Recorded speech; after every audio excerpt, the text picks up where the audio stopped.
E parece que ainda está em... Ok. Entretanto, eu vou aproveitar...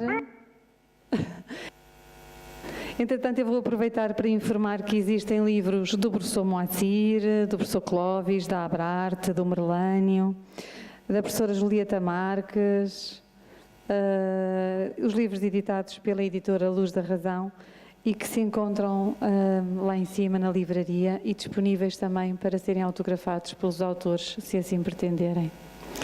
Então temos aqui o Ulisses, que vem nos falar de solidão e medo. Seja bem-vindo. Obrigado.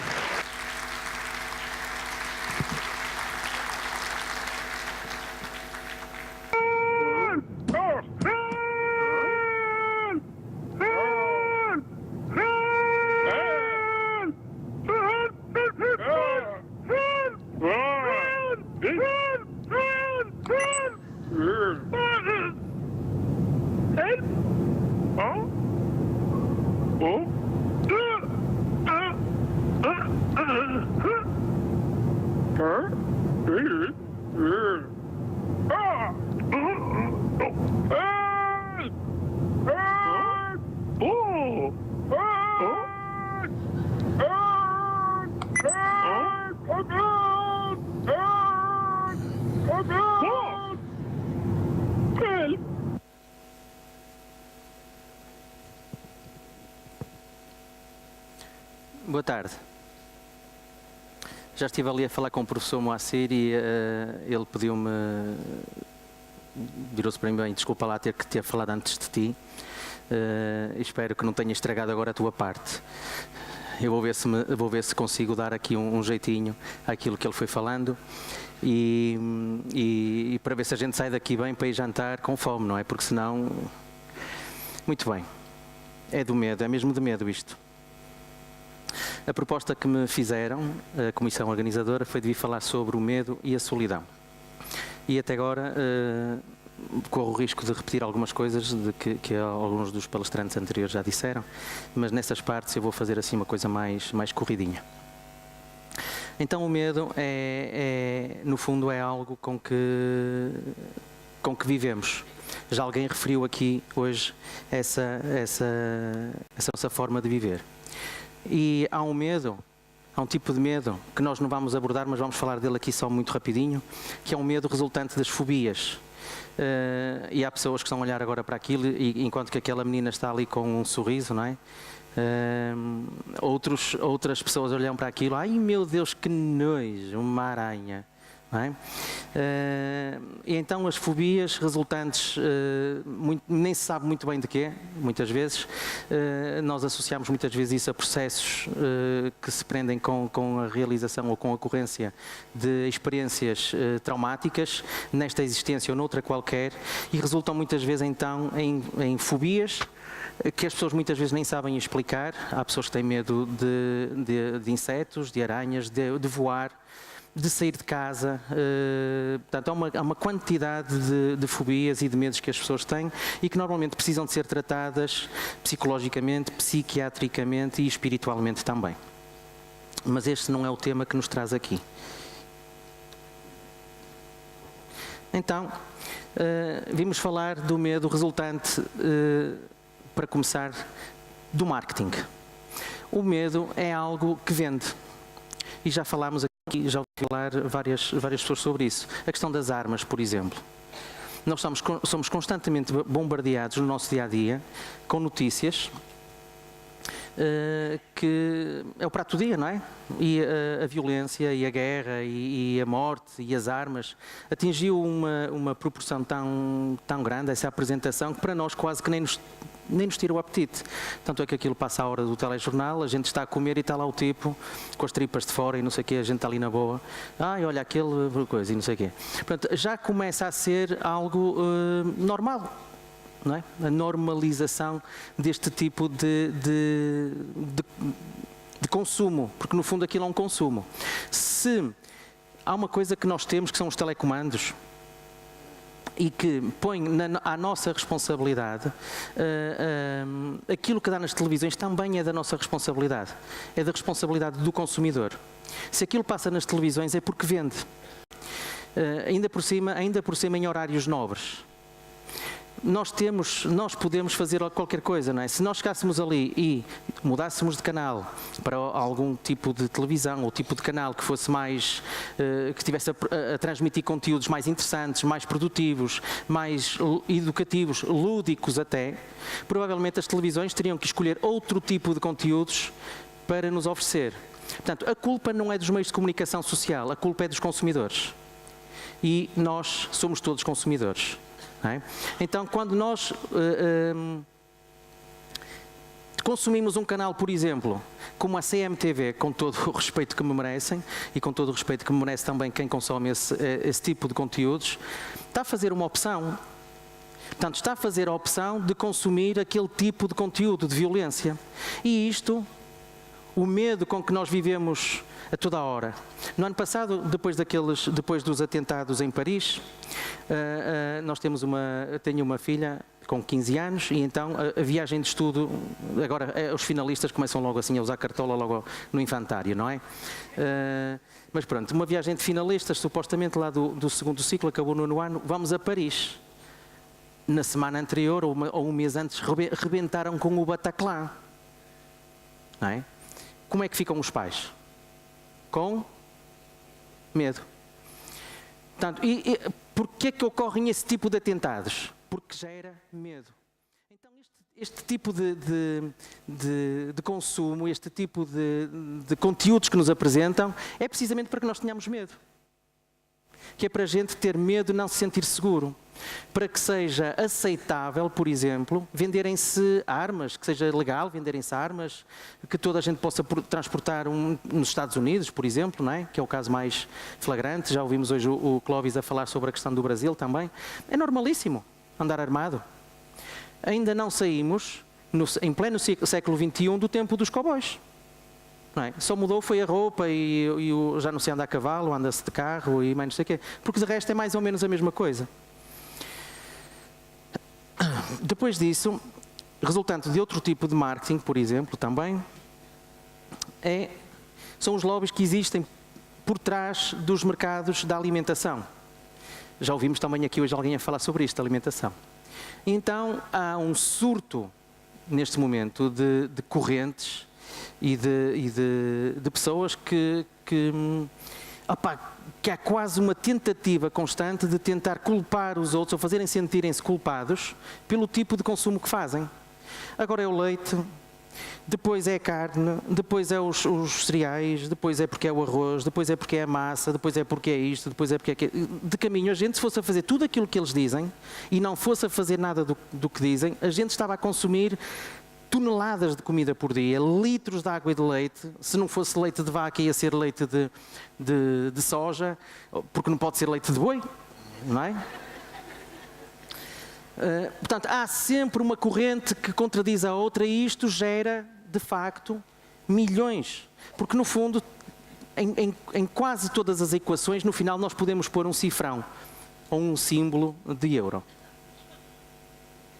É a economia materialista. E depois nós espíritas, é muito interessante nós espíritas a forma como abordamos isto, porque nós temos o conhecimento de uma que é um dos nossos princípios básicos, que é a questão da reencarnação. E então vê-se gente a consumir coisas. É claro que no livro dos Espíritos nós encontramos, e faz todo o sentido, que nós devemos olhar por nós, devemos tratar bem o nosso corpo, devemos estar nas melhores condições possíveis para poder realizar a nossa tarefa, para podermos evoluir, por aí fora. Mas, de facto, se algumas coisas nós não pudéssemos fazer, esta vida era uma seca. Portanto, há uma coisa que se chama viver, e viver pode dar muita pica. Não é? Se a gente comer uma coisa, eu não tenho que comer uma coisa só porque é boa. Eu posso comer uma coisa porque me sabe bem. E não é por isso que no fim tenho que me sentir culpado. É claro que eu sei que se entrar em exageros e por aí fora, que pode fazer mal à minha saúde, que pode comprometer a minha saúde. Mas nós nunca vivemos tanto como agora. Aqui há uns tempos ouvi um médico que falava que a gente devia comer como na época do Paleolítico. Impossível.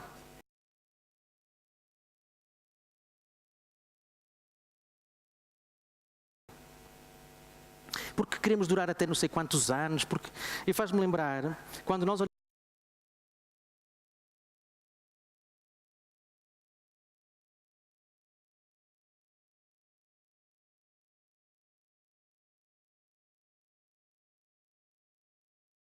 e a esqueceres que daqui por algum tempo podes ter um Ferrari novinho em folha a estrear a 0 km.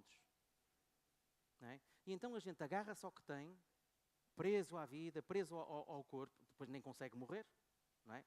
Nem consegue morrer, porque fica preso ao corpo, esquecendo-se daquilo que é uma fortuna para nós. Aceitarmos, compreendermos e entendermos a lei da reencarnação não é para qualquer um, muito menos no mundo ocidental. E nós somos uns felizardos por causa disso e abdicamos disso. E então idolatramos o corpo. Continuamos, podemos ver, por exemplo, a questão dos lobbies da cosmética. Não é? Vendem-se eternos sonhos de juventude, eterna sensualidade, não é? Beleza inatingível. Tudo ligado àqueles estereótipos, não é? Da mulher bonita, magra. Depois depende dos gostos. Não é? Há gostos para tudo. Mas as de catálogo são todas iguais. Imaginem que todas as mulheres fossem iguais. A gente andava aí e não sabia qual era a nossa. Não é? Ia ser uma confusão. Ah, porque me traíste. É que a gente nem podia dizer, foi um deslize. Não, opá, enganei-me mesmo. Não é?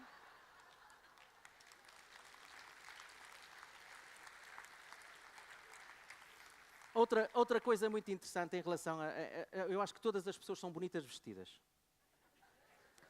Vestidas são todas bonitas. Porque quando a gente depois vai para a praia, começa a ver as misérias. Não é? E depois a gente, para ver assim alguém que não tem barriga, que não tem... Para ver a gente... se aparece um tipo com peitorais, fica tudo assim meio assim, olhar. É meio esquisito, não é? É estranho.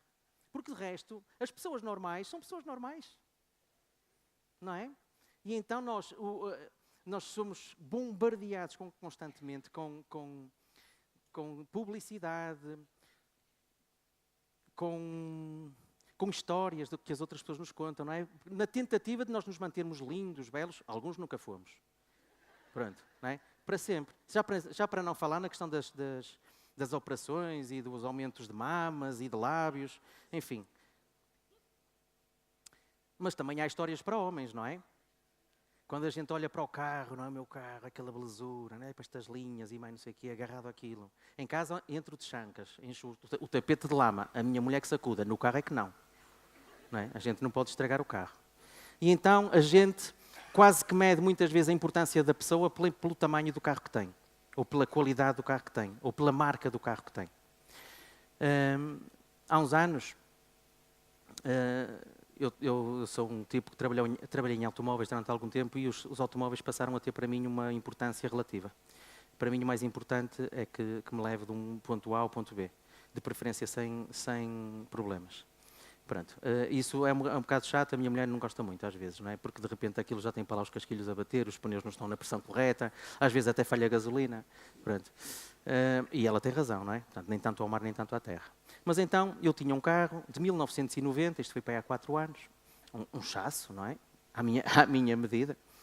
E então, trabalhava com um colega, advogado, uma pessoa de quem sou amigo.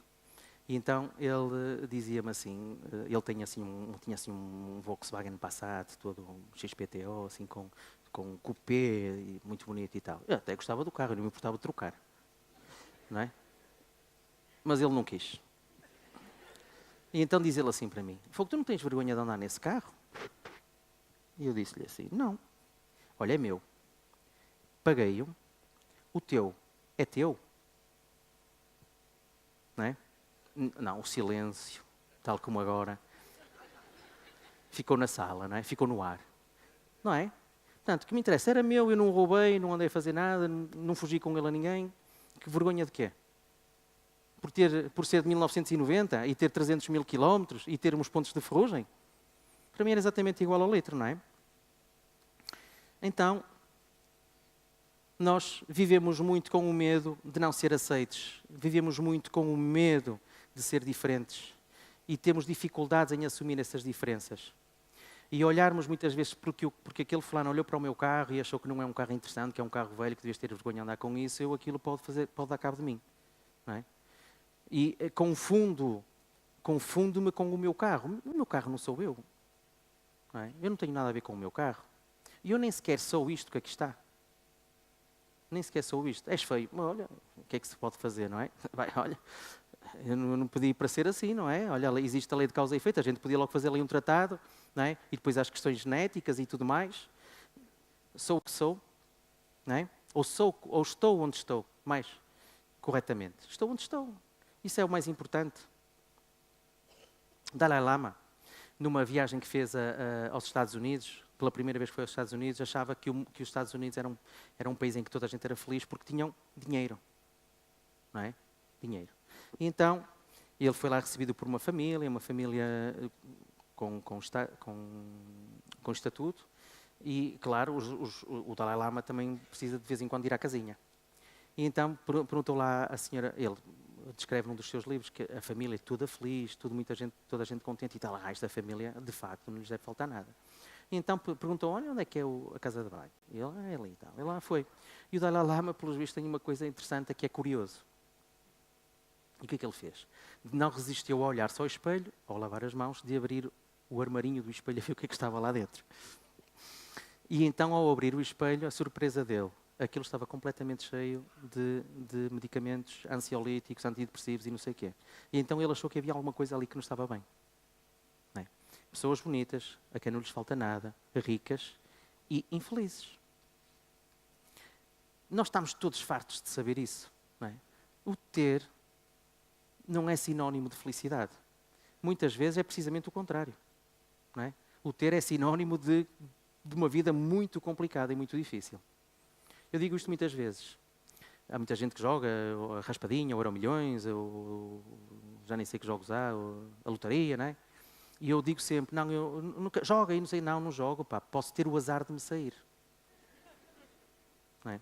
Porque, de facto, se formos ao Livro dos Espíritos, vemos lá essa questão, qual das provas é mais difícil? Qual das provas é mais fácil? A prova da riqueza é de longe a mais difícil e, no entanto, nós parece que todos queremos isso.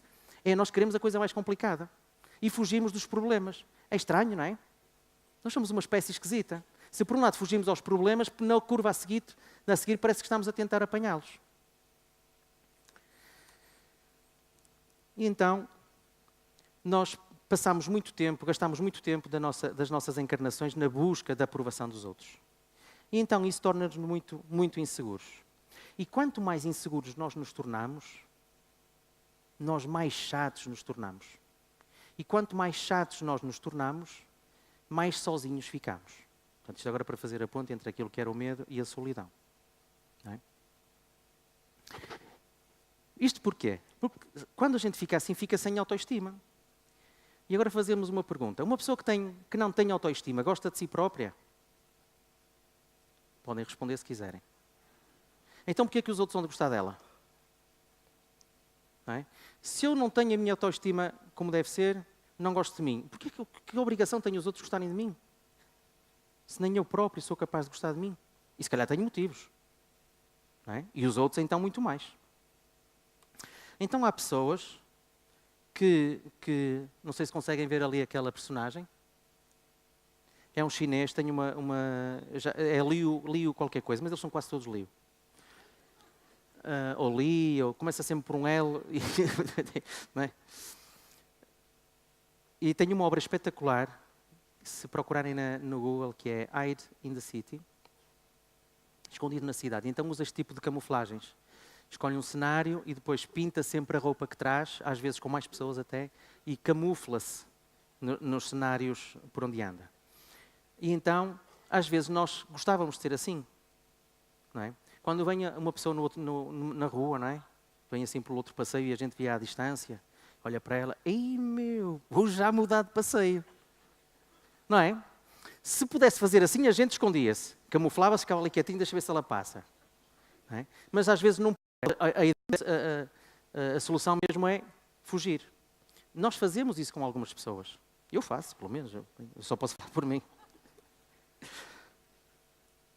Eu não tenho problema nenhum em dizer. Às vezes é um desperdício de tempo. Não é? Pronto, desculpem lá não ser caridoso. Não é? Estou a trabalhar nisso. Enquanto isso, vou continuar a mudar de passeio. Então, este comportamento leva a outros tipos de comportamento. E então, está ali, não é? O rapazinho. O que é que afasta os outros?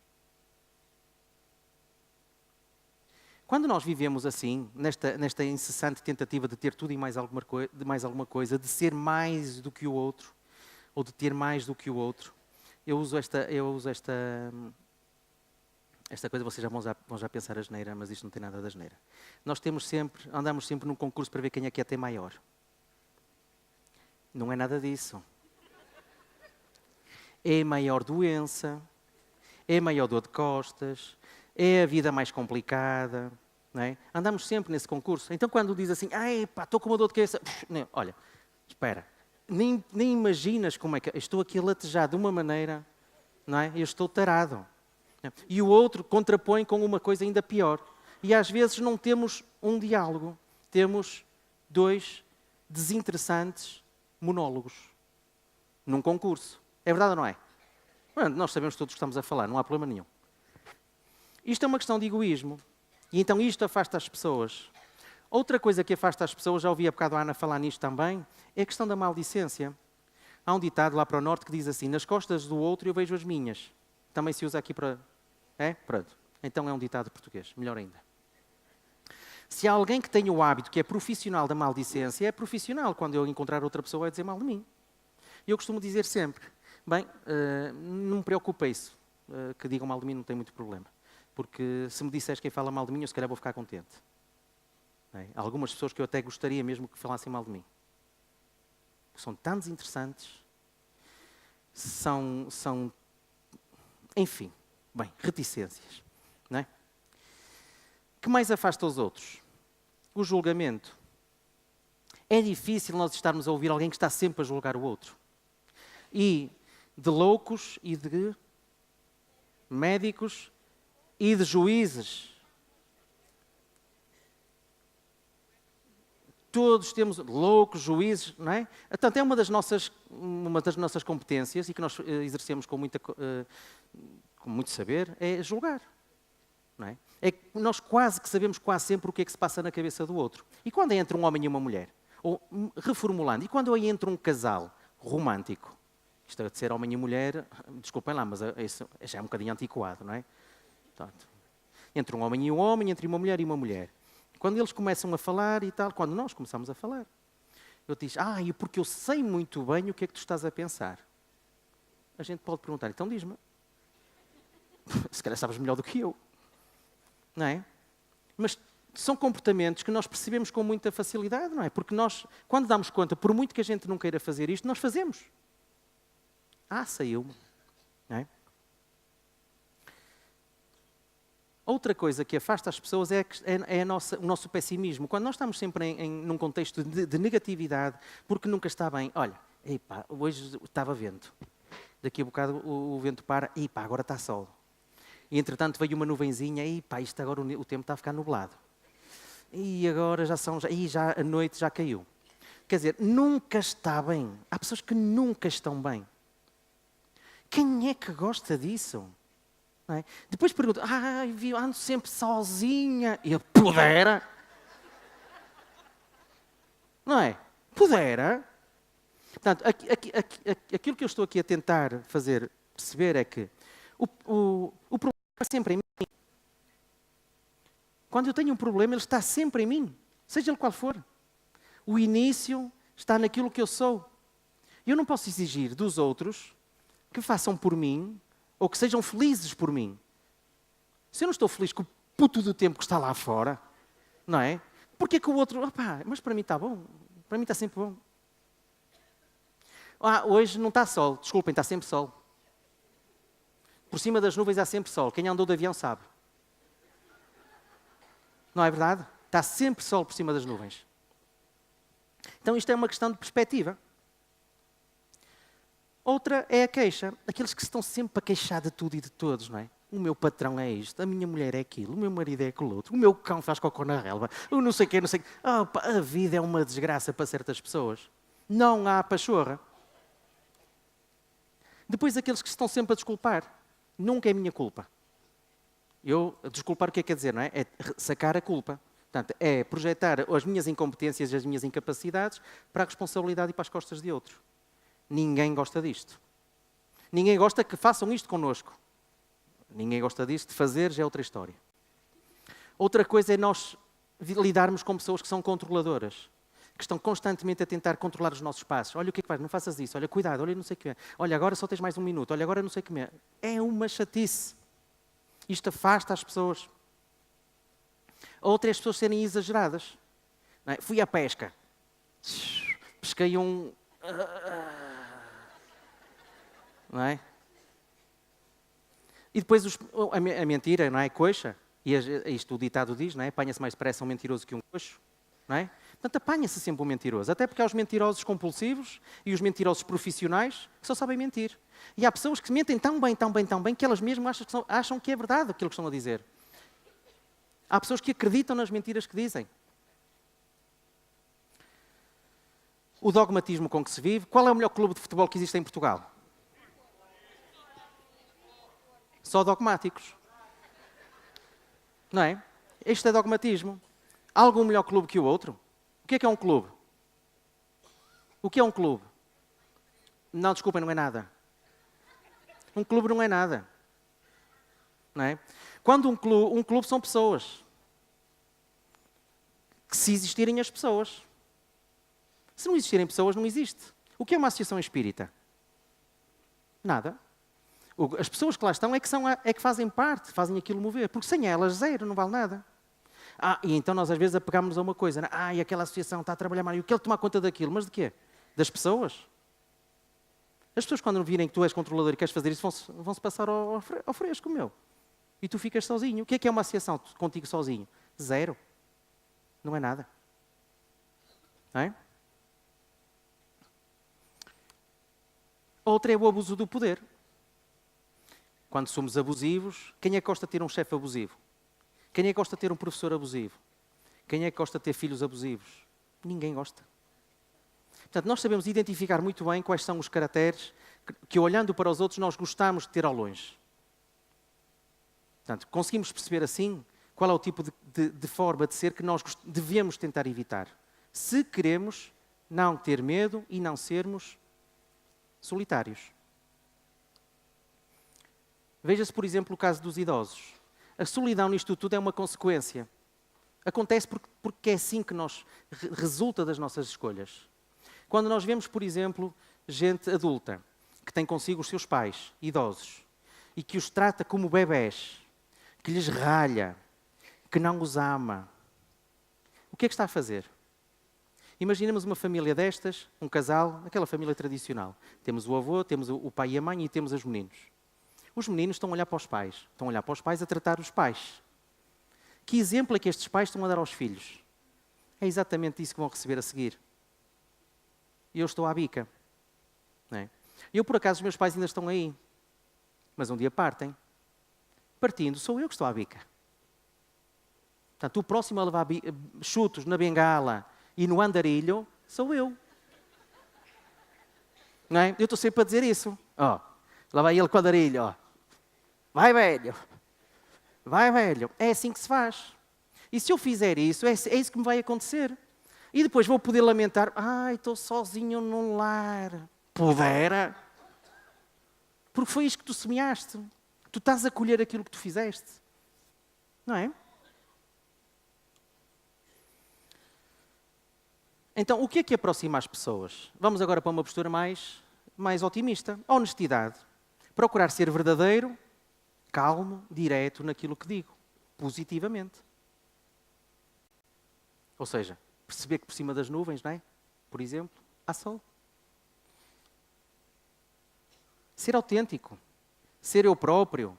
A gente quando vê uma pessoa impostora, quando vê um chamado, desculpem o termo, lambe-botas, só não reconhece numa situação. Se estiver tão desesperado pela atenção de alguém que até o lambe-botas serve. Porque senão ninguém tolera. Ou então aproveita-se. Está ali um lambe-botas, deixa-me aproveitar. E faz dele gato sapato. Não é?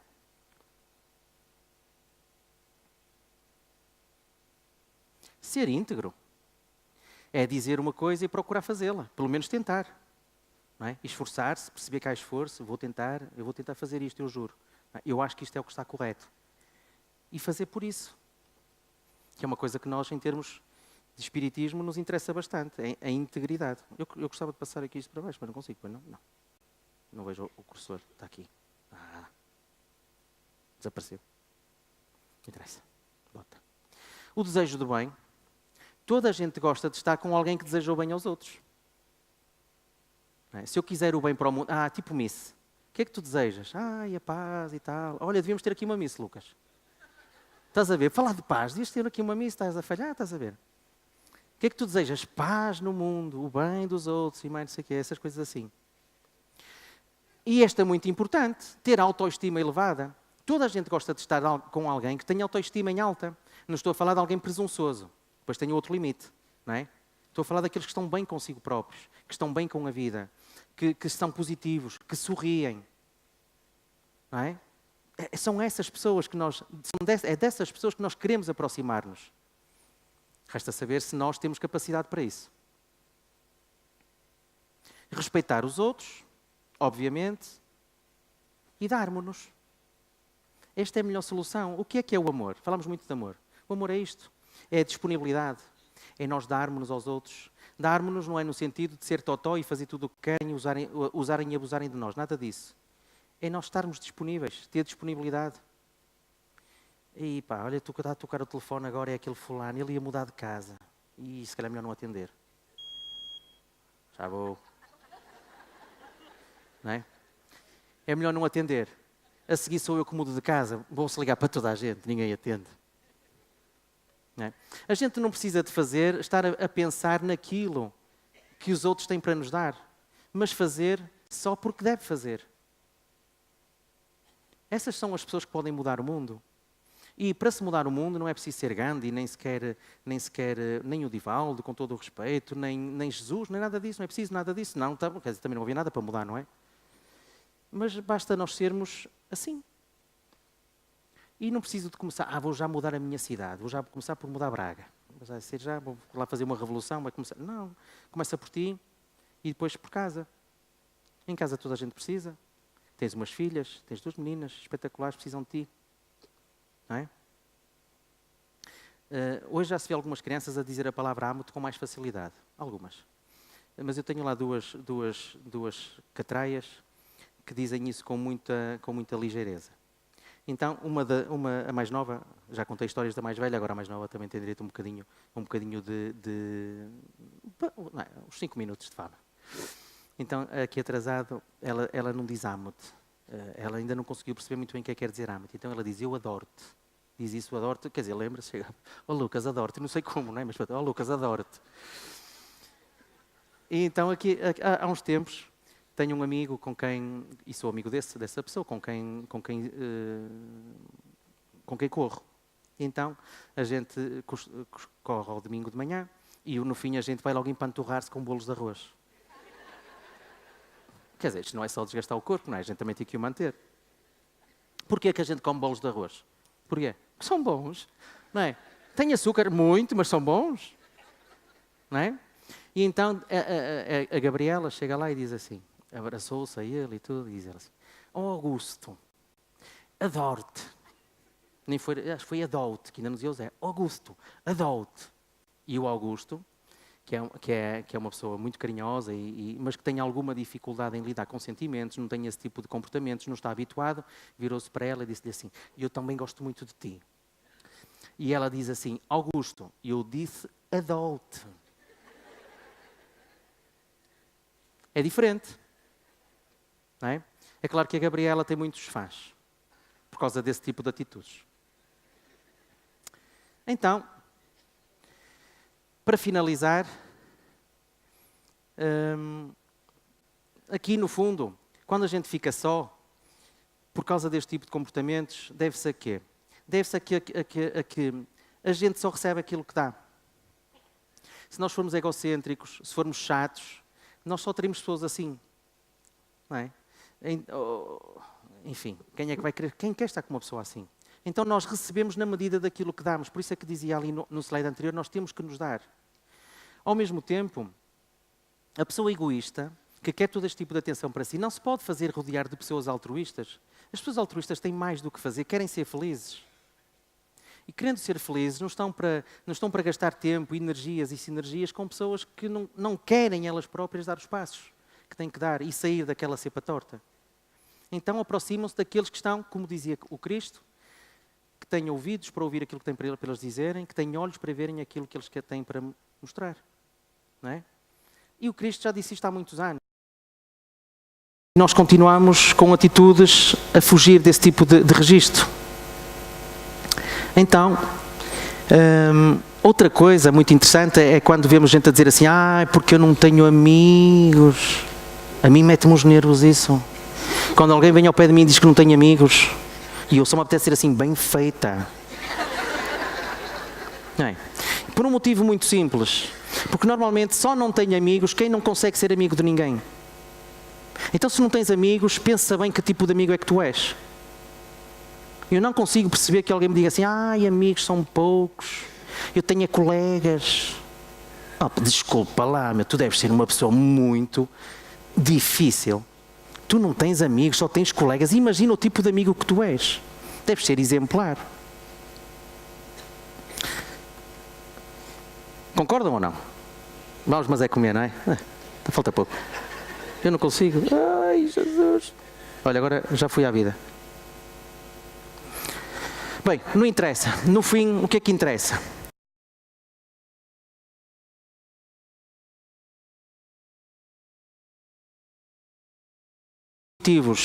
Ser assertivos, ser úteis, não é? No fundo, ser alguém. Se nós formos alguém, se formos assim, estaremos em paz, que é o tema que nos traz aqui, e às vezes vamos ter que desligar o telefone, porque nós não conseguimos estar sozinhos. Obrigado a todos. Obrigado, Ulisses.